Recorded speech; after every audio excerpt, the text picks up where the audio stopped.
എൻ്റെ മക്കളെ, ദൈവകൃപകൾ ചോർന്നു പോകുന്ന ധാരാളം സമയങ്ങളും സാഹചര്യങ്ങളും നമ്മുടെ ജീവിതത്തിൽ ഉണ്ടാകാം. വെറുപ്പിൻ്റെയും വാശിയുടെയും കോപത്തിൻ്റെയും വഴികൾ ദൈവകൃപകൾ നഷ്ടപ്പെടുത്തുന്നു. അലസതയും അഹങ്കാരവും ആത്മീയ നന്മകൾ ചോർത്തിക്കളയുന്നു എന്ന കാര്യം നമ്മൾ വിസ്മരിക്കരുത്. അശുദ്ധി പരിശുദ്ധാത്മാവിനോടുള്ള ബന്ധത്തിലുള്ള വിള്ളലുകൾ സൃഷ്ടിക്കും. പ്രാർത്ഥനയും തിരുവചന ധ്യാനവും ഉണ്ടെങ്കിൽ ദൈവകൃപകൾ ചോരുന്ന വഴികളെ നമുക്ക് കണ്ടെത്താനായിട്ട് കഴിയും.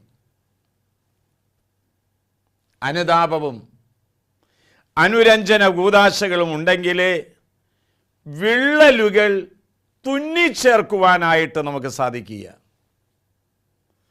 ദൈവകൃപകളെ നിസ്സാരമായി കരുതരുത്. നാം ചോദിക്കുന്ന പല അനുഗ്രഹങ്ങളും നമുക്ക് ലഭിക്കാത്തത് ദൈവകൃപകൾ കാത്തു സൂക്ഷിക്കാൻ കഴിവില്ലാത്തതുകൊണ്ടാണെന്ന് നമ്മൾ മനസ്സിലാക്കണം.